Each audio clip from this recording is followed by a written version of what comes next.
menyambut firman-Mu hanya di dalam nama Tuhan Yesus. Amin. Saya persilakan kepada Bapak Pendeta Jesse Lantang.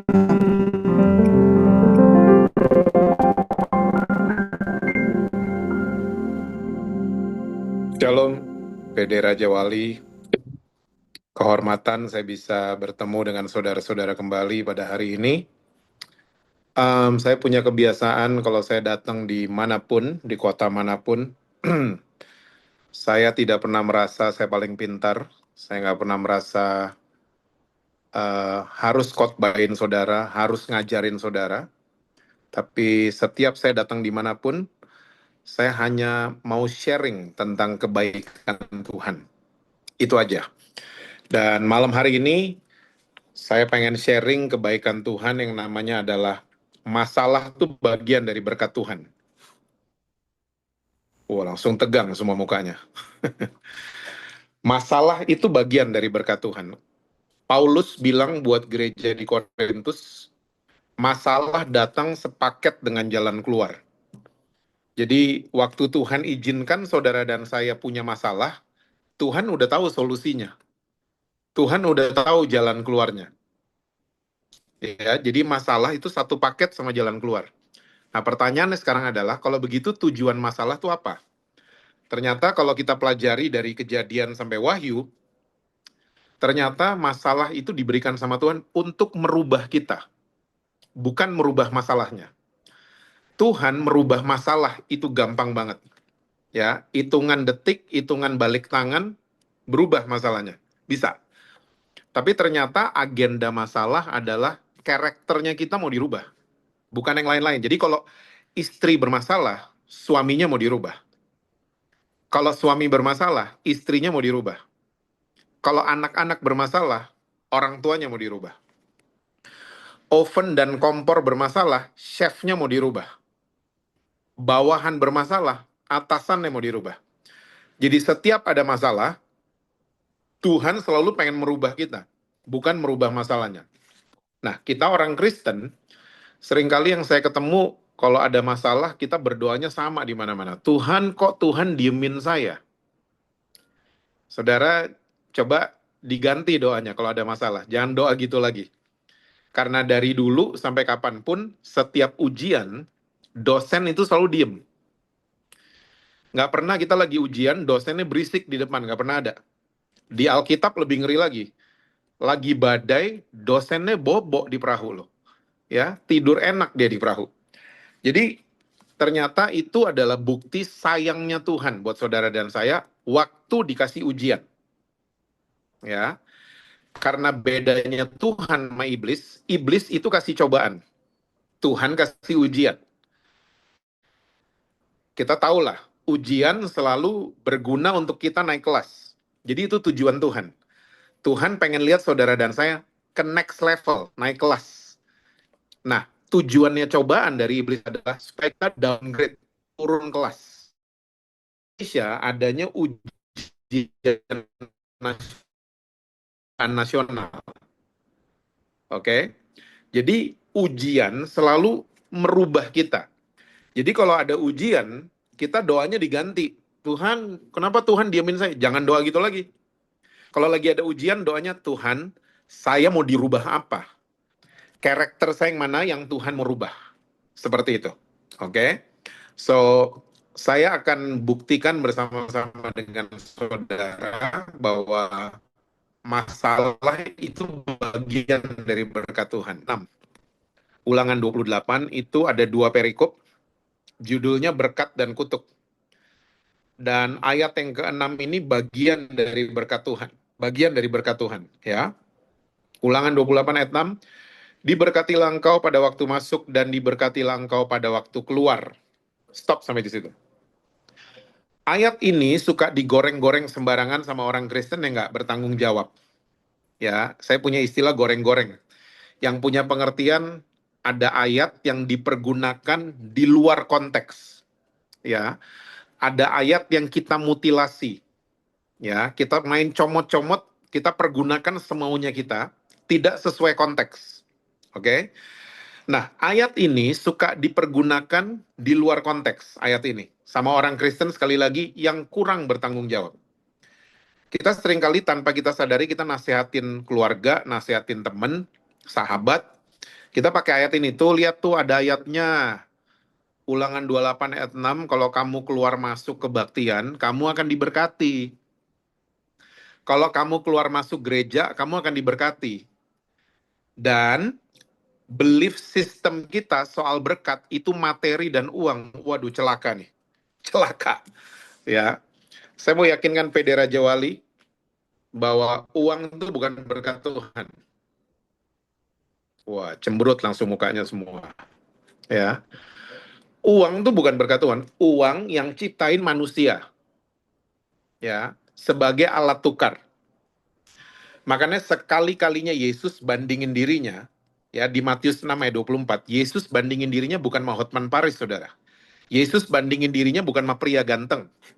Tapi Yesus sekali-kalinya bandingin dirinya sama Mamon. Ya, alasannya Yesus jelas. Nggak ada hamba yang bisa berbakti sama dua tuan.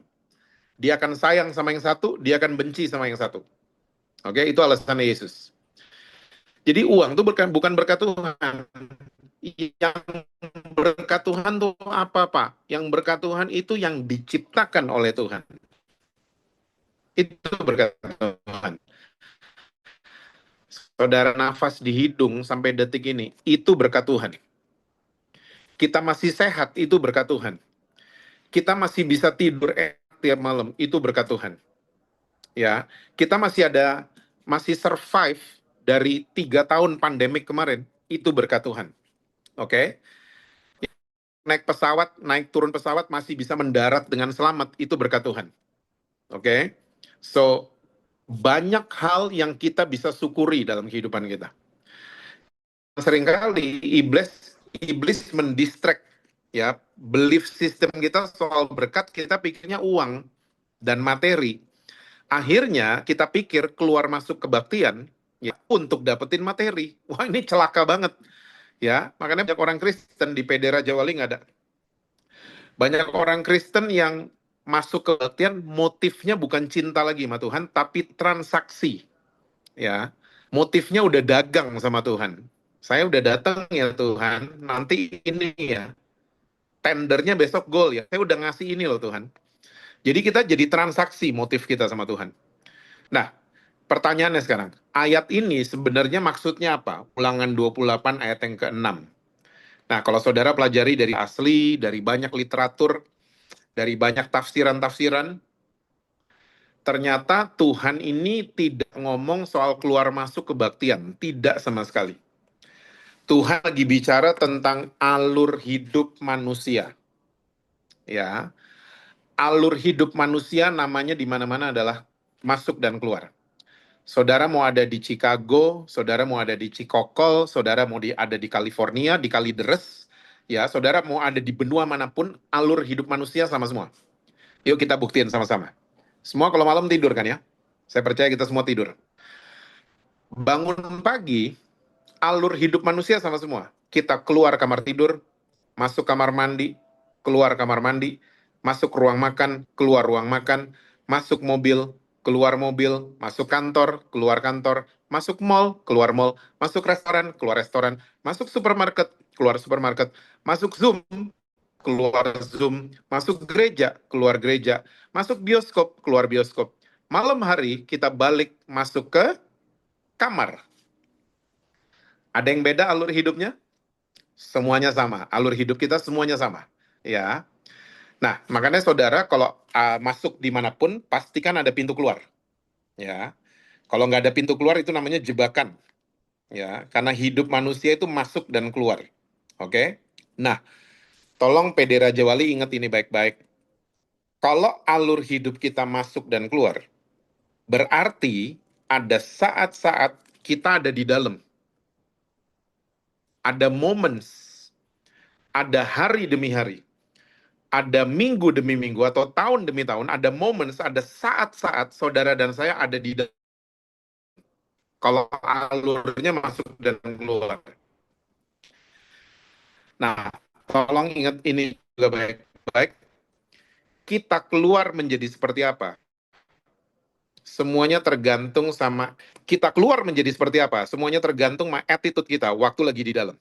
Contoh, kita semua bisa ikut Zoom PD Raja Wali. Pasti saudara tadi dari tempat tertentu. Saudara dalam perjalanan ke rumah, oke, dalam perjalanan kita manis-manis. Lampu hijau kita jalan, lampu merah kita berhenti, lampu kuning kita makin ngegas orang Indonesia biasanya. Nggak ada yang siap-siap berhenti itu nggak ada. Ya, makin ngegas orang Indonesia. Dilarang stop kita nggak stop, dilarang parkir kita nggak parkir. Kita keluar di rumah dari kendaraan, selamat, on time, tidak kurang satu apapun. Ya, karena selama di dalam perjalanan, kita baik-baik di dalam kendaraan. Kita keluar selamat. Tapi saudara bisa bayangin kalau kita dalam perjalanan untuk ikut Zoom ini, kita ugal-ugalan. Lampu hijau kita berhenti, lampu merah kita jalan, seenaknya kita di jalan. Saya mau tanya sama saudara, kita keluar nggak dari kendaraan? Keluar, tapi nggak di rumah. Oke, kita keluar menjadi seperti apa? Semuanya tergantung mas sikap kita waktu lagi di dalam. Ya, nah ada orang Kristen keluar masuk kebaktian bertahun-tahun, hidupnya gitu-gitu aja. Karena apa? Selama di dalam kebaktian, nggak interest sama praise and worship, nggak interest sama hadirat Tuhan, nggak interest sama firman Tuhan. Keluar masuk bertahun-tahun cuman untuk memuaskan darah agamawinya dia. Ya, nggak pernah berubah. Tapi ada orang Kristen yang kayak PD Raja Wali. Cuman beberapa kali keluar masuk Zoom, hidupnya berubah. Ya, karena apa? Selama di dalam kebaktian Zoom, ya, niat, hormat, ya, pengen belajar firman Tuhan, keluar dari Zoom, hidupnya berubah. Bahkan mereka rubah teman-teman mereka di luar sana. Nah, yang model begini kayaknya banyak di PD Raja Wali ya. Karena saya lihat orang Kristen tuh jarang begini, ya, jarang banget. Nah, sama saudara, kita masuk di sebuah masalah. Pasti keluar kan? Ingat tadi, masalah satu paket majalah keluar, Kitab Korintus. Pasti keluar. Tapi kita keluar menjadi seperti apa, semuanya tergantung sama sikap kita waktu lagi di dalam masalah tersebut. Ya, makanya ayat ini bicara seperti ini. Diberkatilah engkau pada waktu masuk, dan diberkatilah engkau pada waktu keluar. Ya, Tuhan berkatnya itu selalu menyertai saudara dan saya. Tapi attitude kita seringkali yang membuat nggak nyambung. Attitude kita waktu di dalam masalah, kita komplain, kita marah-marah, kita kepahitan, dan lain sebagainya. Oke? So, saudara, pastikan waktu kita lagi di dalam apapun, ya, di dalam masalah, di dalam relationship, di dalam bisnis, di dalam karir, di dalam apapun, dalam rumah tangga, pastikan attitude kita satu frekuensi sama firman Tuhan.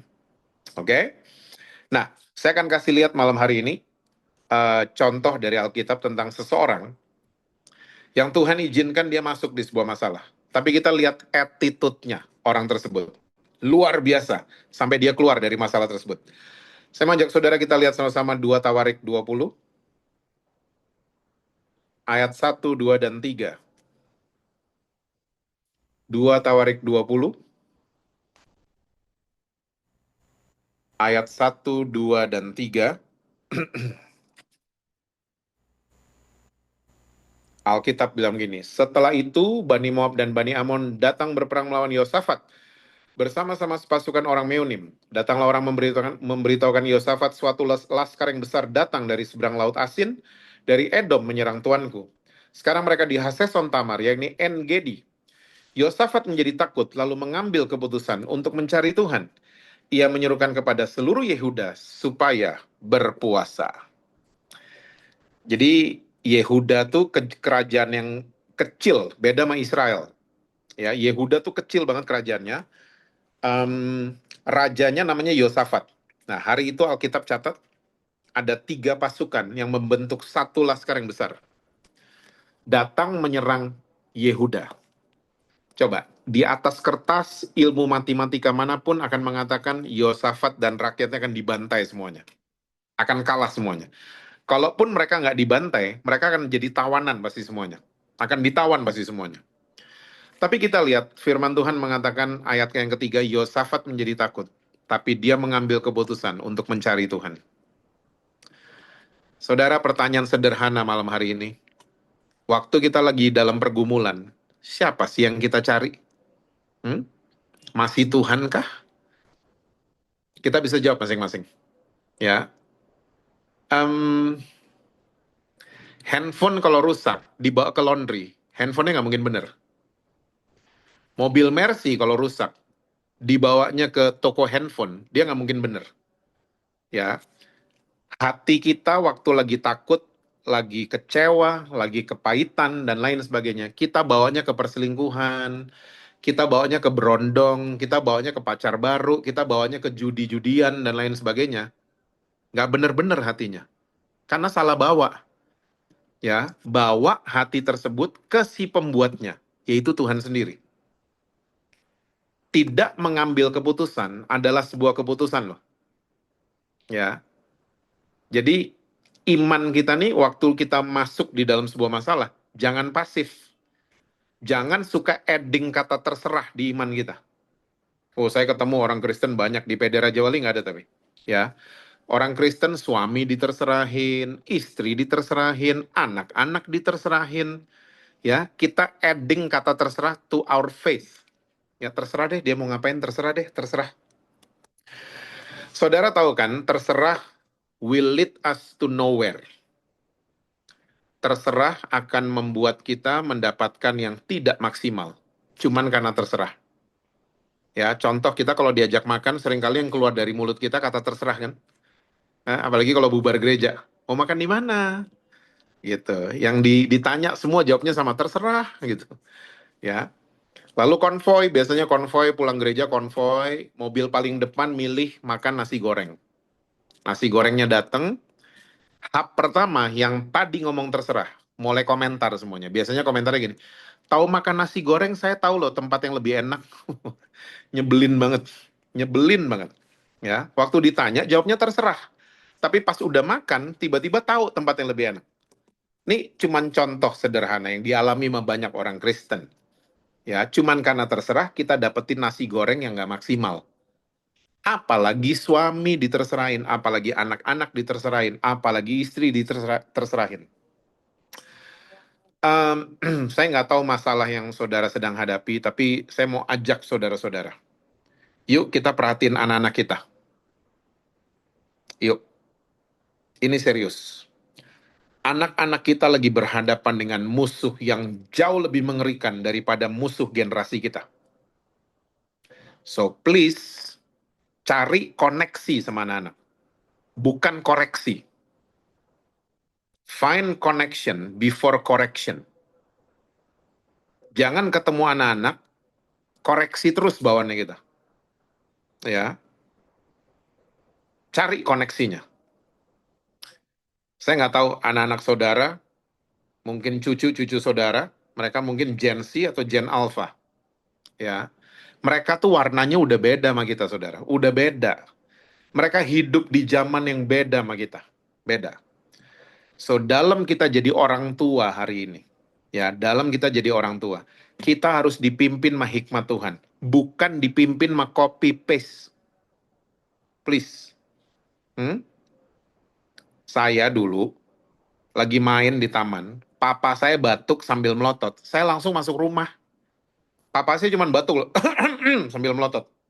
Saya langsung masuk rumah. Saya copy paste ke anak saya yang cowok, Pangeran. Saya copy paste. Saya batuk. Saya diliatin sama Pangeran. Dedi batuk. Digituin saya sama Pangeran. Ya. Anak-anak sekarang, kita nggak bisa menjalankan metode copy paste. Nggak bisa. Beberapa masih relevan, kayak disiplin, konsisten, proses, ajarin mereka. Tapi yang lain-lain, we need Jesus wisdom. Kita perlu hikmat dari Tuhan setiap hari. Nggak bisa copy paste. Kita harus cari tahu karakter generasinya anak-anak kita. Cari tahu dong, find connection. Saudara kalau ke restoran nggak dapat wifi, saudara ngotot kan pasti. Ngotot, saudara pasti ngotot datengin kasirnya, Mbak ini wifi-nya passwordnya bener nggak? Gitu. Kita ngotot pasti. Ya, nah pertanyaannya, kita gitu nggak sama anak-anak? Kalau nggak dapat koneksi, kita ngotot. Hmm? Atau kita paksain kehendak kita ke anak-anak? Nggak bisa, saudara. Nggak bisa. Hmm? Jadi orang tua hari ini kita perlu dituntun sama hikmat Tuhan. Saya dulu, papa saya masih bisa. Kamu ya main terus, nggak pernah bikin PR. Saya masih bisa digituin. Anak-anak sekarang, saudara mau gituin. Hmm.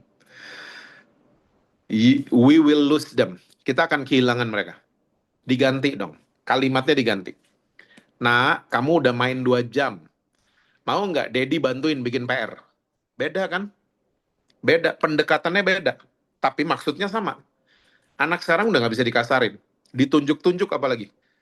Mereka tuh senengnya ngobrol. Makanya podcast sekarang di mana-mana. Iya kan?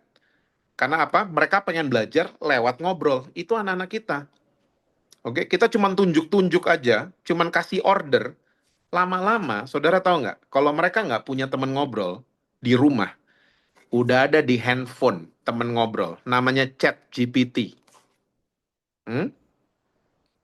Ini ini true story ya. Di Indonesia sudah ada anak muda yang disuruh bunuh diri sama Chat GPT. Ini serius, ini true story. Udah ada anak muda yang pacaran sama Chat GPT. Ya. Jadi sekali lagi, musuh yang lagi dihadapi sama anak cucu kita itu jauh lebih mengerikan dari musuhnya kita dulu. Jauh lebih mengerikan. Ya. Kita dulu cuman biro jodoh kan di pos kota, masih inget nggak?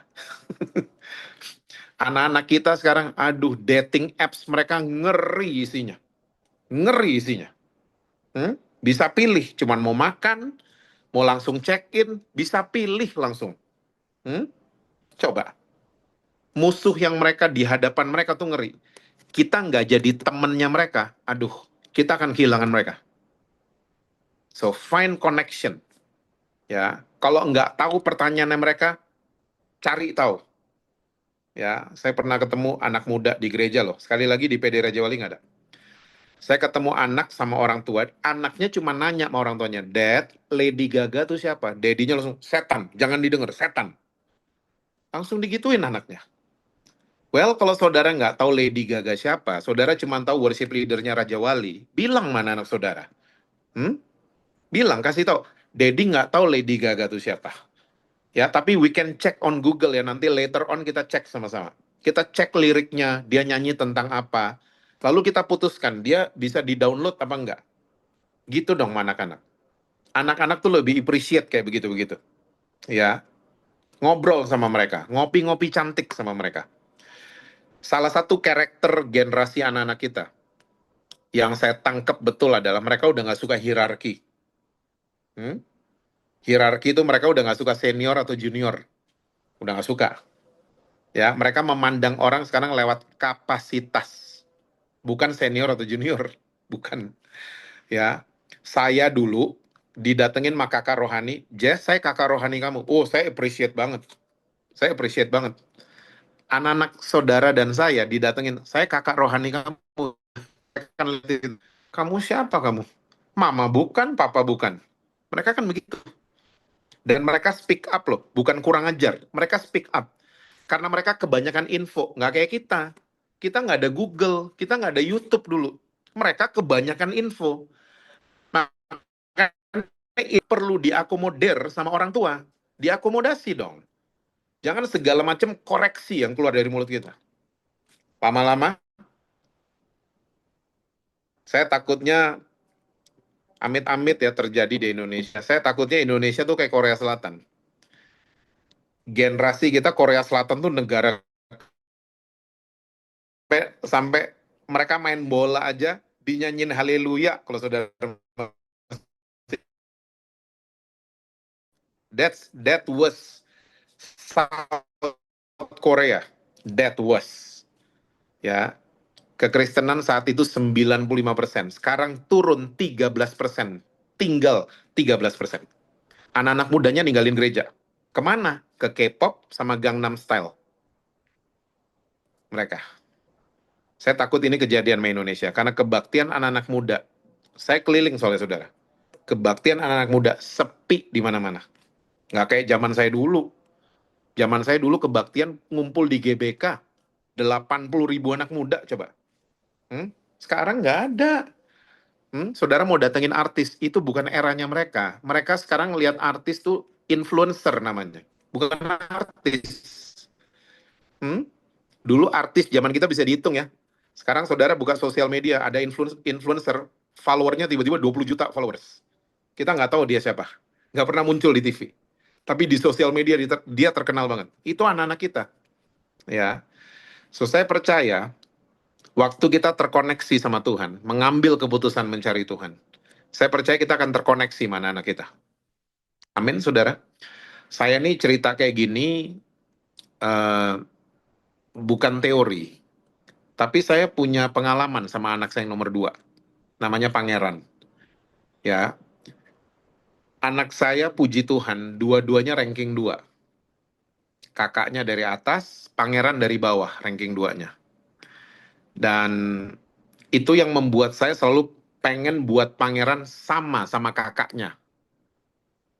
Saudara, I was wrong. Saya salah. Ya, ternyata kakaknya otak kirinya kuat, IQ-nya kuat. Pangeran enggak. Pangeran otak kanannya yang kuat, sama EQ-nya yang kuat. Bukan IQ-nya. Jadi Pangeran tuh people oriented banget. Jadi saudara kalau ketemu Pangeran, saya jamin 100% saudara akan diservis sama dia. Dianterin, ditraktir, diurusin makanannya saudara. Itu Pangeran. Ya, beda sama kakaknya. Saya selama ini coba samain dua-duanya. Singkat cerita, saya tahun lalu, baru kejadian kok. Tahun lalu, saya di luar Indonesia, saya sudah sepakat tidak mau beliin Pangeran oleh-oleh. Saya sudah tekad bulat tidak mau. Tuhan tegur saya. Tuhan tegur saya. Tuhan cuma ngomong gini, Jess, kamu tahu orang tuanya Adam dan Hawa? Saya bilang, siapa ya Tuhan? Tuhan kalau kasih pertanyaan, jangan kayak kasih pertanyaan ke Ayub gitu loh Tuhan. Hah? Tuhan kalau kasih pertanyaan tuh ngeri-ngeri loh kalau saudara baca kitab Ayub tuh. Ya, saya ditanya gitu. Saya mulai tanya balik, siapa Tuhan orang tuanya Adam dan Hawa? Tuhan bilang, aku. Dan mereka jatuh. Dan anak-anakku yang lain jatuh semua. Saya buang mereka? Enggak. Saya gantiin mereka di atas kayu salib. Kamu harapin Pangeran sempurna? Nggak bisa. So, sayangi dia seperti saya sayang sama kamu. Saya nangis, saudara. Tobat. Sampai Indonesia, Pangeran dapat oleh-oleh paling banyak. Langsung damai? Enggak. Bilang thank you aja enggak dikasih oleh-oleh. Tapi ingat, masalah merubah kita kan? Ternyata dedinya mau dirubah. Bukan pangerannya yang mau dirubah. Dedinya mau dirubah. Saya yang berubah. Saya sekarang fokusnya cuma satu. Saya sayang sama anak-anak one way. Tanpa expecting mereka sayang sama saya kembali. Tugas saya sayang sama mereka. Ada apa-apa, saudara?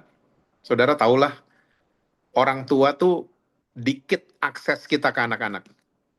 Tapi saya mau ajak orang-orang tua, buka selebar-lebarnya akses anak-anak ke kita. Buka selebar-lebarnya. Mereka ada masalah, larinya ke kita. Mereka ada pergumulan, larinya ke kita. Mereka punya dunia sendiri, mungkin kita susah akses ke mereka kan. Tapi kalau ngobrol, saudara ajak mereka ngobrol, percayalah, mereka akan seneng ngobrol sama saudara. Ya. So, hari ini, saya sama Pangeran bisa main padel bareng, bisa ngopi bareng, bisa ya ngopi bareng and having a men's talk. Bisa. Dia udah 24 tahun. Ya, hubungan kita dipulihkan karena dedinya dirubah. Ya, bukan pangerannya dirubah. So, saudara, ambil keputusan untuk mencari Tuhan, itu adalah hal paling luar biasa. Dan saya percaya, waktu kita ngambil keputusan cari Tuhan, Tuhan nggak langsung tolong. Karena kita mau dirubah kan. Yosafat juga nggak langsung ditolong. Ya, tapi kita lihat yuk ayat 12, 14, dan 15.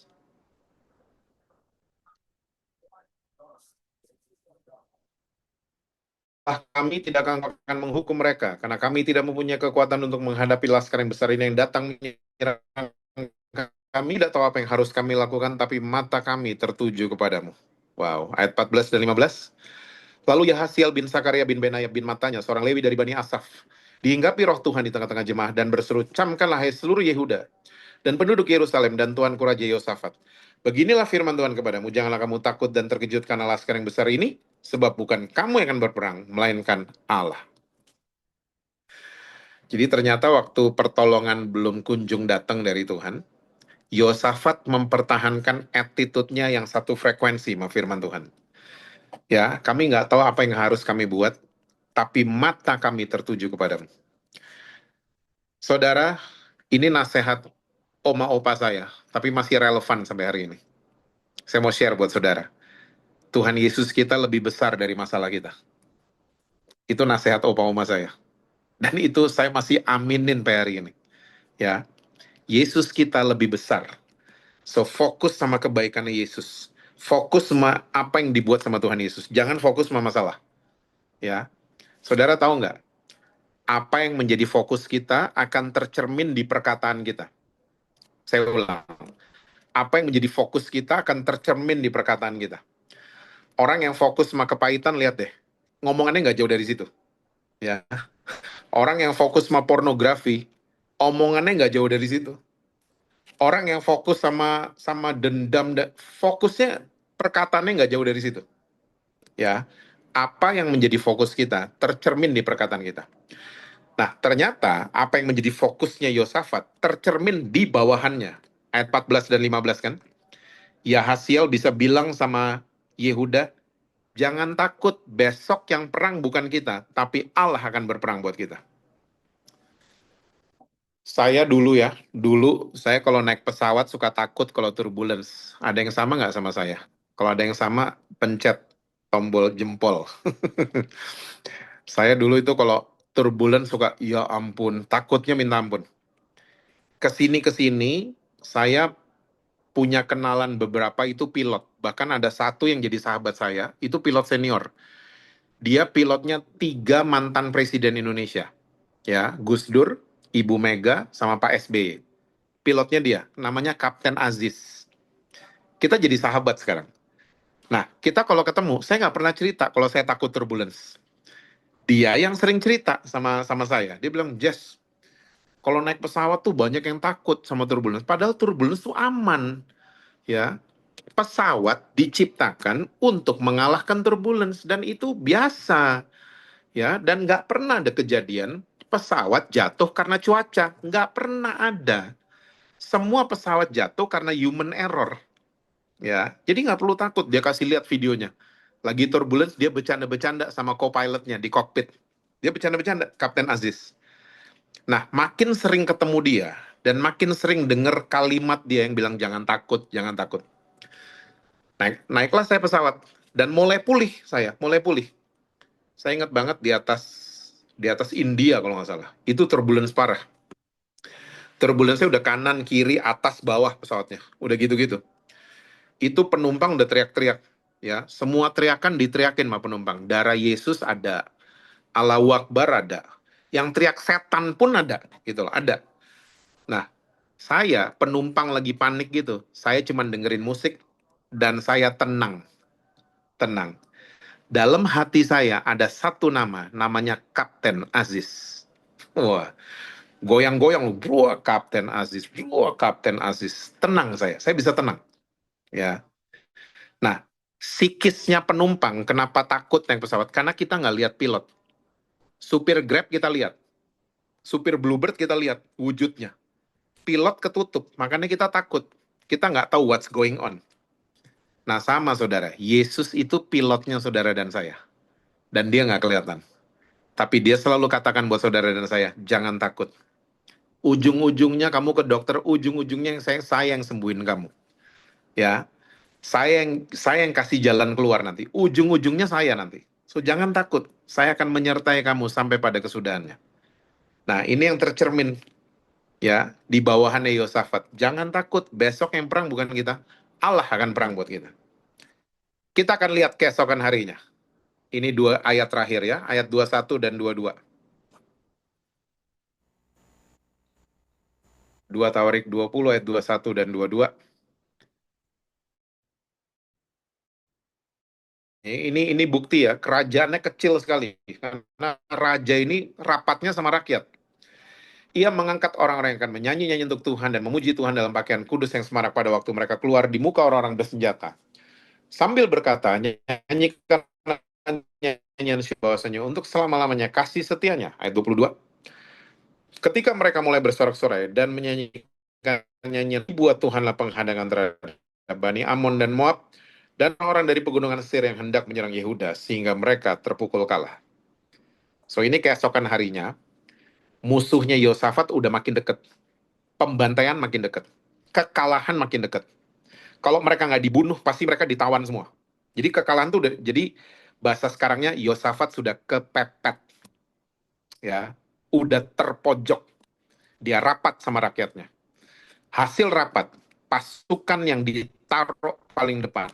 Bukan Brimob ternyata. Bukan marinir. Ya, bukan Kopassus ternyata. Pasukan yang paling depan ditaruhnya penyanyi-penyanyi. Duh, nggak pernah loh ada cerita perang kayak gini, cuman di sini adanya. Ya, dan mereka pakai pakaian kudus yang semarak.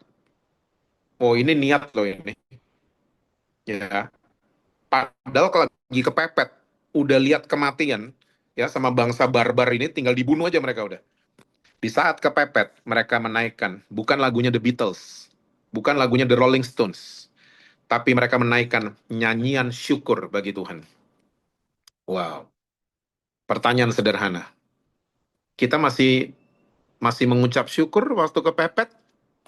Kita bisa jawab masing-masing. Karena mengucap syukur, saya ngelihat belum jadi kultur di antara orang Kristen, belum jadi budaya. Kita mengucap syukur masih disuruh-suruh sama WL, dan kalau tanggal merah, baru kita mengucap syukur. 25 Desember, terima kasih Tuhan lahir. 1 Januari, terima kasih tahun baru. Ya, Jumat Agung, terima kasih Tuhan mati buat saya. Ya, Idul Adha, terima kasih saya bisa bangun siang. Pokoknya kalau tanggal merah, kita gampang ngomong terima kasih sama Tuhan. Tapi saudara, can you imagine ada ratusan tanggal yang lain yang kita isinya bukan dengan mengucap syukur, tapi dengan bersungut-sungut. Wow. Yuk, jadikan mengucap syukur itu kultur. Biasa.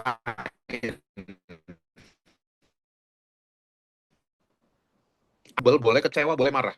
Tapi mulai bilang sama Tuhan, Tuhan terima kasih, Tuhan pilih saya untuk menyelesaikan masalah ini. Pak, anak saya autis, Tuhan nggak adil, Pak.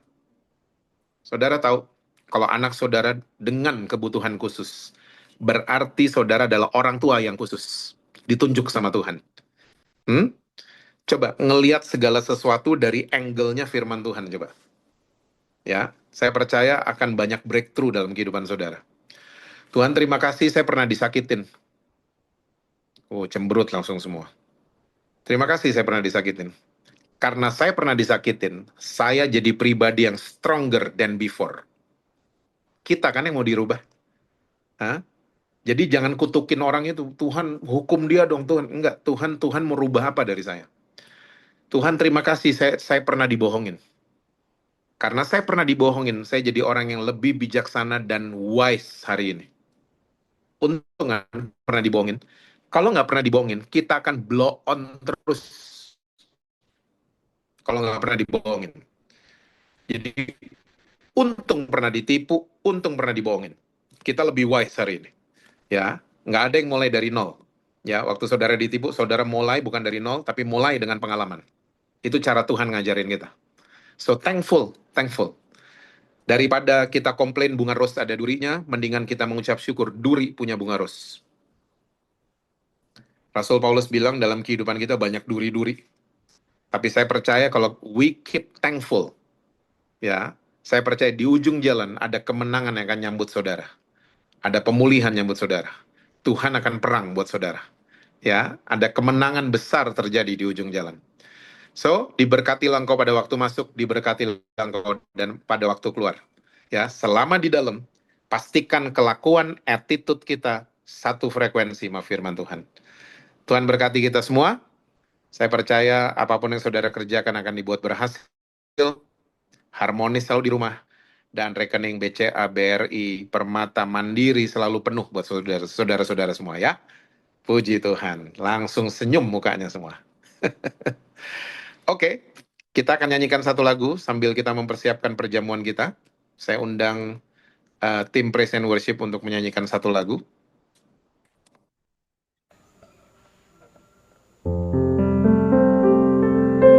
Oleh kuasa darah-Mu, Kau telah tebus dosaku.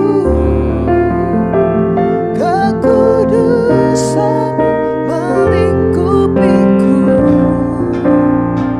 Kasih-Mu mengalir, memulihkan hidupku. Sungguh besar anugerah-Mu, Kau selamatkan hidupku. Ku menjadi ciptaan yang baru oleh kuasa darah-Mu. Mari sekali lagi katakan, oleh kuasa darah-Mu, Kau telah tebus dosaku.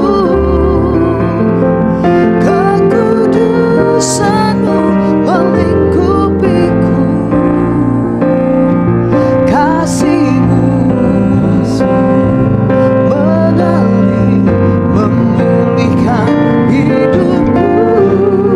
Sungguh besar anugerah-Mu, Kau selamatkan hidupku. Ku menjadi ciptaan yang baru oleh kuasa darah-Mu, oleh kuasa darah-Mu, oleh kuasa darah-Mu.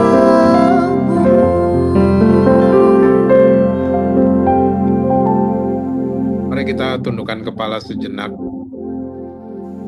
Tuhan, terima kasih untuk semua kebaikan-Mu dalam kehidupan kami. Terima kasih kami punya Tuhan Yesus yang luar biasa. Tuhan Yesus yang sayang sama kami, Tuhan Yesus yang menerima kami apa adanya. Bahkan Kau mau mati buat setiap kami. Kami sangat grateful untuk kehadiran-Mu dalam kehidupan kami, Tuhan. Terima kasih. Terima kasih, Tuhan. Terima kasih, Tuhan Yesus. Kami percaya malam hari ini kami bukan melakukan liturgi, tapi kami mau menyatu dengan tubuh dan darah-Mu.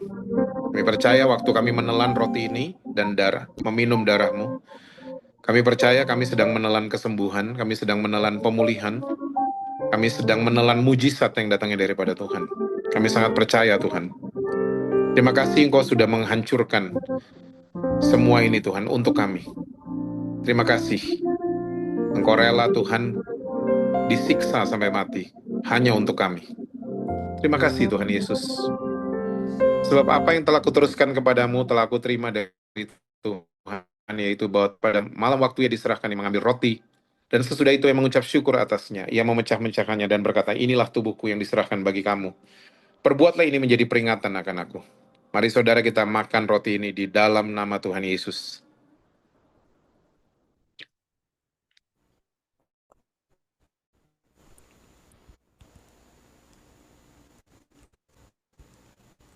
Demikian juga ia mengambil cawan sesudah makan lalu berkata, cawan ini adalah perjanjian baru yang dimeteraikan oleh darahku. Perbuatlah ini setiap kali kamu minumnya menjadi peringatan akan aku. Mari kita minum bersama-sama di dalam nama Tuhan Yesus.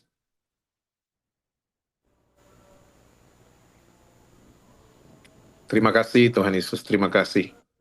Terima kasih. Terima kasih Tuhan, terima kasih. Kami punya Allah yang baik, punya Bapa yang baik. Terima kasih Tuhan. Terima kasih untuk tubuh dan darah-Mu. Terima kasih untuk pengorbananmu di atas kayu salib. Terima kasih untuk kasih karunia anugerah-Mu Tuhan. Kami percaya kami ada sebagaimana kami ada.